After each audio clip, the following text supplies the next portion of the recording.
Guten Morgen, herzlich willkommen auch von meiner Seite.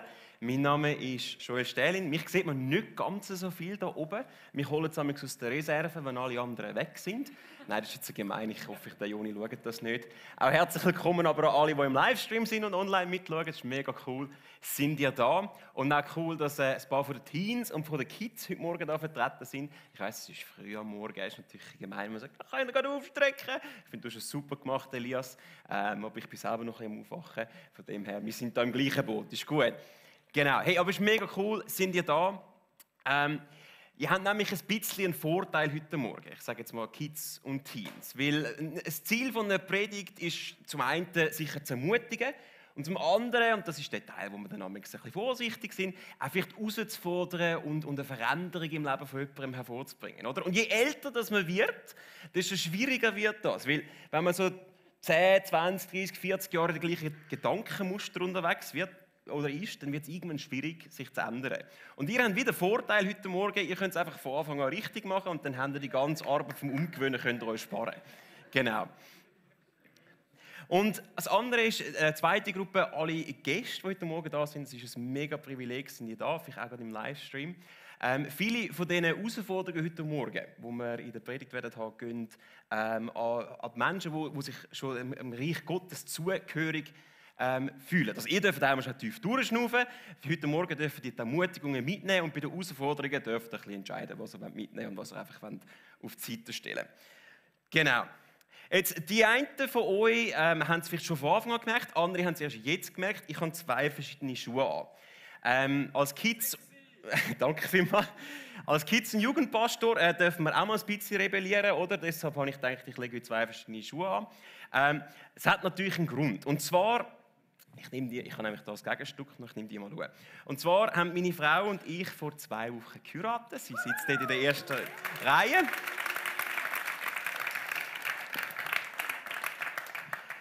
Und wir sind nachher natürlich, gerade wie es sich gehört, sind wir gerade in die Flitterwoche gegangen auf Italien. Und wir haben einen Roadtrip gemacht. Wir sind einmal eigentlich links runter auf Rom, dann haben wir umgekehrt und sind rechts wieder in die Schweiz zurück. Und es war fantastisch, es war wirklich eine schöne Zeit, wir waren eine gute Woche unterwegs. Und auch wenn wir viel im Auto waren, fast 1600 Kilometer, also es war wirklich viel Sitzen. Wir hatten sehr, sehr viel Quality Time, es war wunderbar. Manchmal auch ein bisschen schwierig, aber sonst meistens wunderbar. Hat sich gleich empfohlen, gutes Schuhwerk dabei zu haben, oder? Weil man will ja ein bisschen erkunden. Wir sind in Cinque Terre, für die das kennen, ganz ein schöner Fleck. Dort haben wir aus Versehen eine 3-stündige Wanderung gemacht, anstatt einen kleinen Spaziergang, das war super. Dann in Rom haben wir gefunden, ja, wir wollen schon noch schnell ein bisschen alles sehen. Und dann nach einer 4-stündigen Städtewanderung haben wir dann auch die wichtigsten Sehenswürdigkeiten dort abgeklappert. Und ich habe am Anfang der Ferien habe ich gewusst, das sind meine alten Schuhe. Die Schuhe, die haben so nach 9 Monaten Dienstzeit, haben sie so ein bisschen, oder langsam geben sie den Geist auf. Sie stinken auch ein bisschen. Sie sind ein bisschen abgelaufen und so weiter. Und mein Ziel war, in Italien kaufe ich neue Schuhe. Oder Italien ist vielleicht auch ein bisschen günstiger, ist super. Gute Schuhe posten dort. Und wie es halt ist, bei einer Hochzeitsreise, man hat auch noch andere Sachen im Kopf, oder? Und dann war irgendwann plötzlich Montagmorgen, eine Woche später, und wir sind das gerade so am Parat machen. Ich mag mich erinnern, ich war auf dem Stuhl am Sitzen. Ich habe so meine Socken angezogen und dann gemerkt, oh, der hat das Loch. Und dann ist mir in den Sinn gekommen, Moment mal schnell, das Loch habe ich schon mal gesehen, weil so meine Socken von dieser Woche haben nach Löcher bekommen. Und es braucht jetzt wirklich keinen Meisterdetektiv. Ich bin dann bei meinen Schuhen schauen und habe dann gesehen, der hat auch ein Loch. Und also genau dort, wo mein Schuh ein Loch hatte, haben alle Socken nachher auch ein Loch gehabt. Mittlerweile, ich bin dann leider erst gestern neue Schuhe gepostet und es hat wieder ein paar, also mein Schuh hat ein paar Socken jetzt auf dem Gewissen. Und das Witzige mit dem war, von außen hat alles super ausgesehen, oder? Wir haben schöne Fotos gemacht, muss natürlich in Rom, oder? Wir haben beim Pisa, beim Turm, es stehen ja alle die das Foto machen, und wir haben gedacht, so cringe, das machen wir ganz sicher nicht. Dann ist es 5 Minuten gegangen, dann sind wir das zweite dort gestanden. Genau, aber auf allen Fotos sieht der Schuh von außen eigentlich recht okay aus. Also das ist jetzt Geschmackssache, die einen sind dafür anderer Meinung, aber irgendetwas ist grundlegend falsch mit dem Schuh. Irgendwo fundamental hat etwas nicht gestimmt. Und wir sind in den Bergpredigt. Und wir sind heute im Kapitel 6. Jetzt habe ich ein kleines Platzproblem da, aber das geht schon. Für die Bibel dabei haben, oder die einen von euch kennen vielleicht noch das Buch mit vielen Seiten, das wäre die Bibel. Das dürft ihr sonst mal vornehmen und bei Kapitel 6 aufschlagen. Ich werde einige Bibelstellen vorlesen, aber nicht alle. Und wir bewegen uns doch immer ein bisschen hin und her in diesem Buch hinein. Kapitel 6. Und ihr dürft dort mal aufschlagen und ein bisschen mitlesen, hoffentlich. Genau, für die Notizen machen, der Titel der heutigen Predigt ist «Fromm besorgt oder echt versorgt». Ich sage dann, macht dann schon noch Sinn, was das alles bedeutet. Genau. Und jetzt, was hat der Schuh mit dieser Bergpredigt zu tun? Das Kapitel 6 ist wie so das Zentrum dieser Bergpredigt. Das ist in der Mitte. Und im Vers 1 bekommen wir gewissermaßen eine Einleitung. Und dort steht, hütet euch davor, eure Frömmigkeit von den Menschen zur Schau zu stellen. Sonst könnt ihr von eurem Vater im Himmel keinen Lohn mehr erwarten. Also es hat Menschen gegeben in dieser Gruppe, die irgendwie ihre Frömmigkeit, also das Ausleben von ihrem Glauben zur Schau gestellt haben. Und Jesus kritisiert das. Und sie sind ein bisschen ähnlich wie meine Schuhe, würde ich jetzt sagen. Sie haben von außen nämlich ganz gut ausgesehen. Und wir kriegen jetzt gerade noch ein paar Beispiele von Jesus. Aber irgendwo hat etwas nicht ganz gestimmt. Irgendwo hat es ein Loch gehabt. Irgendwo war etwas falsch gewesen. Und er braucht 3 jüdische Traditionen oder gebräuchliche Sachen von der damaligen Zeit. Nämlich das Almosen geben, das ist das Geben an Bedürftige. Er braucht das Gebet als ein Beispiel und er braucht das Fasten als ein Beispiel. Und beim Almosen geben, das lesen wir gerade zusammen, da sagt er Folgendes. Wenn du also einem Armen etwas gibst, dann tu das nicht rausposaunen wie die Heuchler.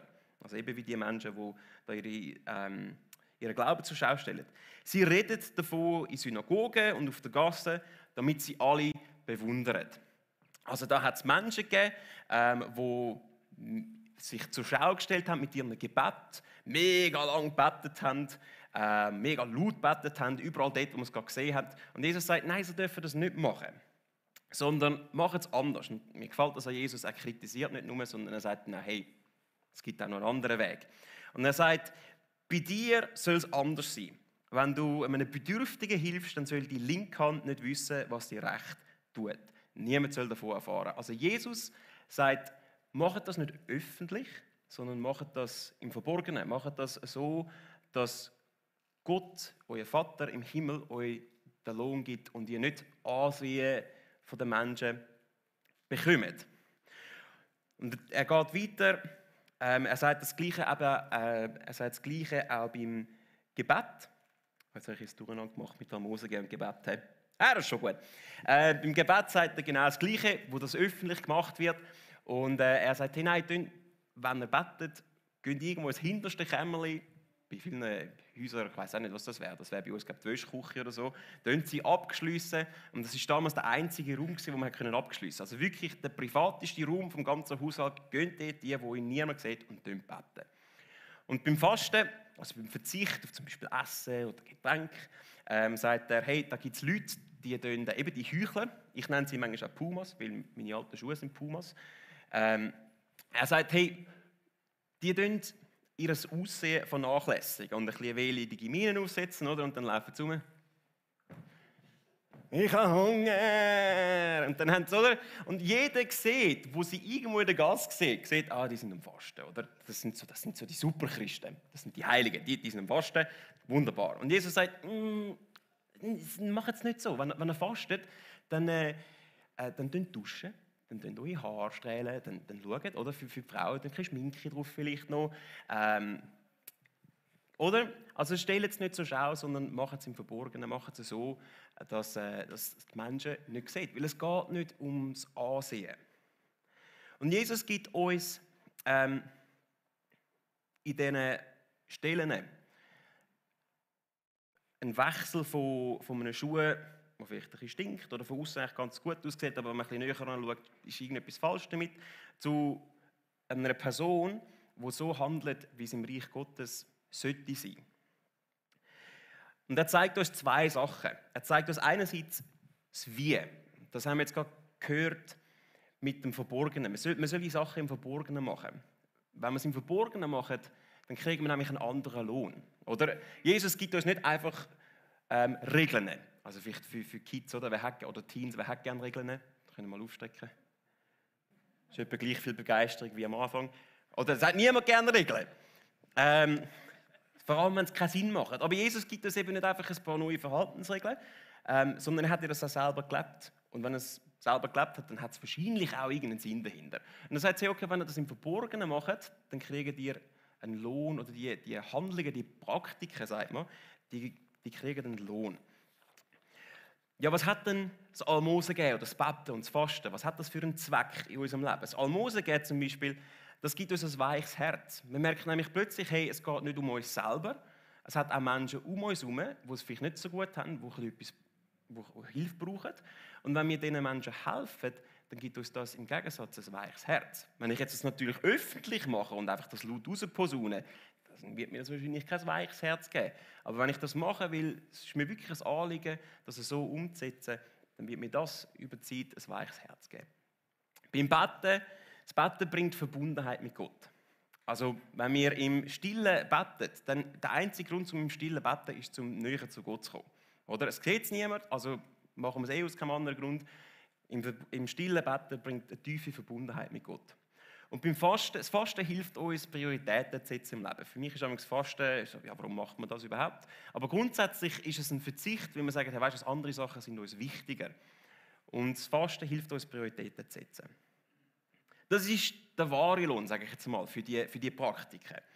Aber nur weil wir Geld im Keim geben, eben heisst das nicht unbedingt, dass wir dann auch ein weiches Herz bekommen. Nur weil wir nicht öffentlich betet für Stunden, heisst das noch lange nicht, dass wir Gott näher kommen.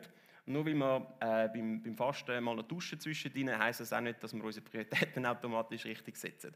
Irgendetwas fehlt noch. Und das ist das Zweite, was uns Jesus mit auf den Weg gibt. Und das habe ich euch ganz bewusst vorenthalten. Das kommt erst jetzt. Er gibt uns nämlich nicht nur das Wie, sondern er gibt uns auch das Warum.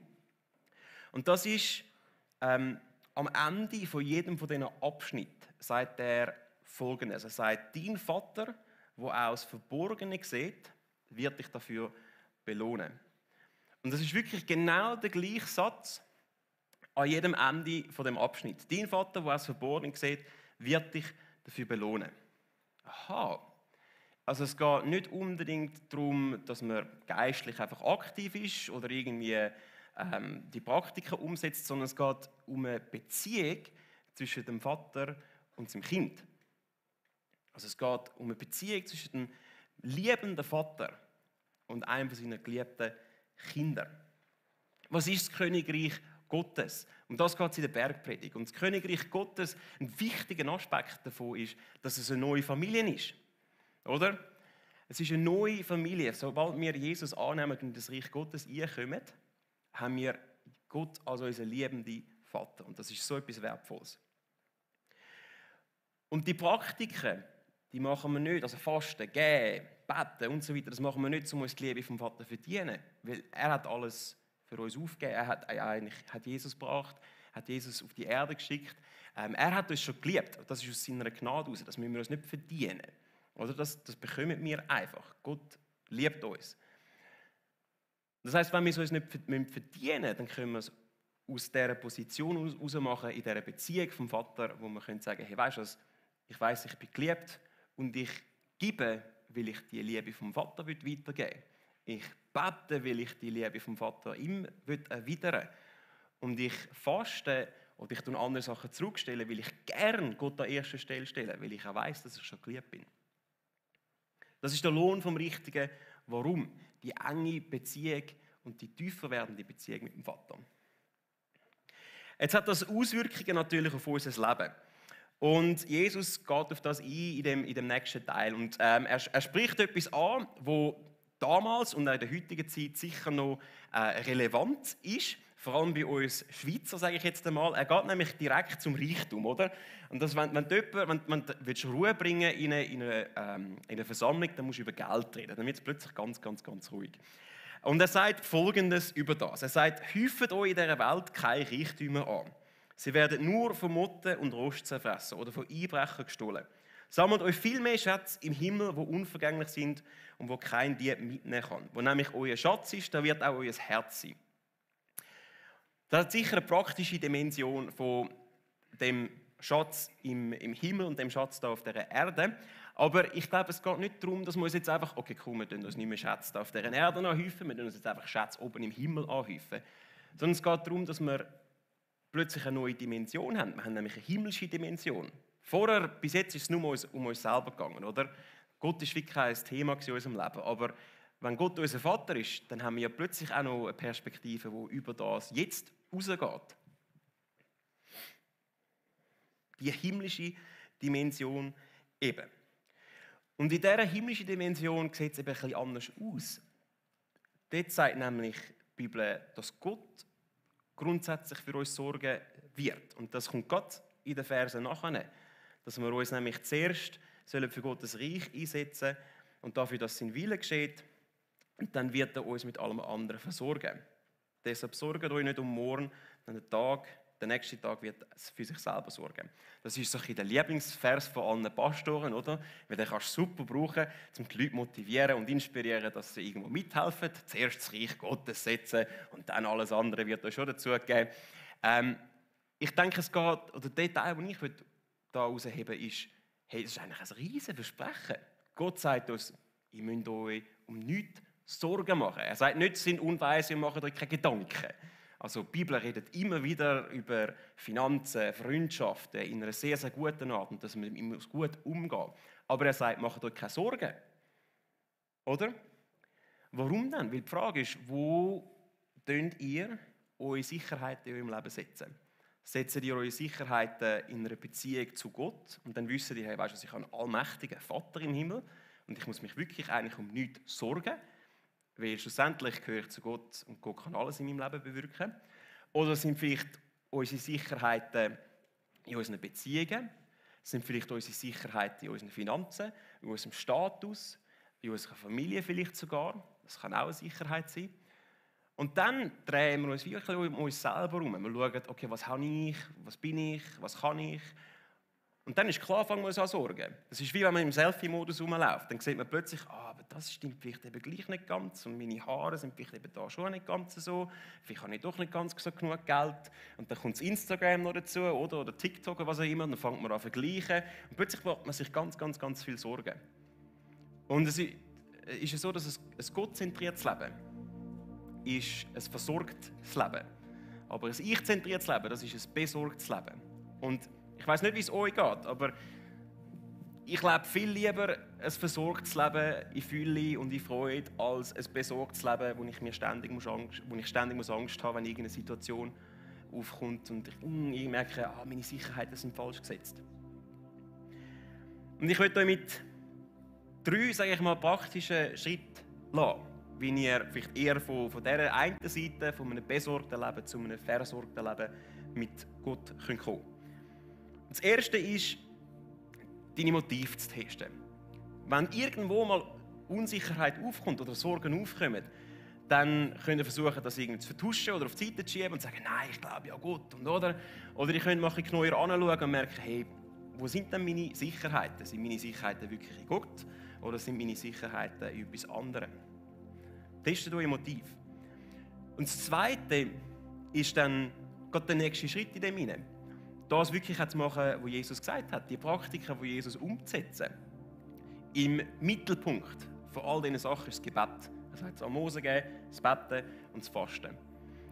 Und das Gebet ist das Zentrum. Wir haben es Unser Vater von dieser Serie.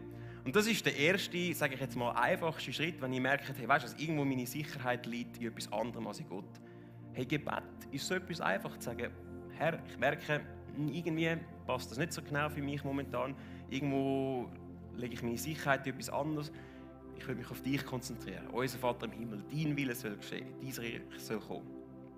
Macht das. Für Jesus war es nie eine Frage, ob wir geben, ob wir beten oder ob wir fasten. Es war nur eine Frage vom Wie und vom Warum. Und als letztes, zusammen allein. Oder Jesus hat viel gesagt in diesen Versen, macht es im Verborgenen, macht es irgendwo ein bisschen versteckt, so dass es niemand sieht. Aber die Idee ist nicht, dass wir unser Leben oder unseren Glauben allein leben. Der Glaube und das Christentum, Jesus nachzufolgen, ist fundamental gemeinschaftlich. So wie ihr heute da sind oder vielleicht über den Livestream mit eurer Familie das schaut, das gehört dazu. Das ist mega, mega wichtig. Klar, die Praktiken im Verborgenen, aber alles andere, sind wir froh, haben wir Brüder und Schwestern, Leute, die uns vorangegangen sind oder die wir mitnehmen können, die wir unterstützen können. Wir brauchen Menschen, die uns herausfordern, vielleicht auch mal sagen, hey, weißt du, was sind deine Sicherheit oder deine Motive da richtig? Wir brauchen Leute, die uns ermutigen können. Wir brauchen Leute, die uns auch anführen können oder für uns beten können. Der Glaube ist ein Gemeinschaftsprojekt. Es ist nicht allein zu leben. Diese 3 Sachen. Testet euer Motiv. Ihr dürft wissen, ihr habt einen Vater im Himmel und ihr müsst für nichts sorgen. Ihr seid versorgt. Falls ihr irgendwo merkt, gleich noch nicht so ganz dort, und das ist ein lebenslanger Prozess, oder? Dürft ihr beten, dürft ihr das Jesus anbringen, dürft ihr das Gott anbringen. Und als letztes, machen Sie Gemeinschaft. Und ich möchte euch einladen, wir gehen jetzt nochmal in einen Worship-Teil. Die Band darf hochkommen. Und was wir gerne bei uns machen, ist, wir haben das Gebetsteam, das hinten parat ist.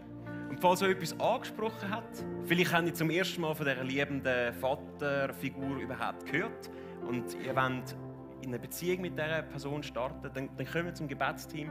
Vielleicht merkt ihr, weißt du, ich mache mir ein bisschen viel Sorgen momentan über Sachen, wo ich mir gar keine Sorgen müsste machen. Dann geht auch ins Gebet, lasst für das beten. Oder vielleicht braucht ihr einfach eine Ermutigung, sonst irgendetwas. Hey, wir sind mega gern für euch da. Geht aufeinander zu, Freunde, Kollegen, Kolleginnen oder eben das Gebetsteam ist für euch da, um mit euch zu beten. Ich würde gerne auch zum Abschluss von dieser Predigt beten. Vater, ich danke dir, dass du ein liebender Vater bist, dass wir nichts für die Beziehung mit dir machen. Du liebst uns einfach, das ist so etwas Schönes. Und ja, Herr, wir bringen dir alle Sachen an, wo wir uns in Sicherheiten vielleicht drin haben, falsche Sicherheiten, und sagen, hey, wir legen dir das an und wir wollen Sicherheit in dir haben. Und ich bitte dich jetzt auch für die Worship-Zeit, dass du zu Menschen redest, dass Beziehung mit dir möglich sein darf. Amen.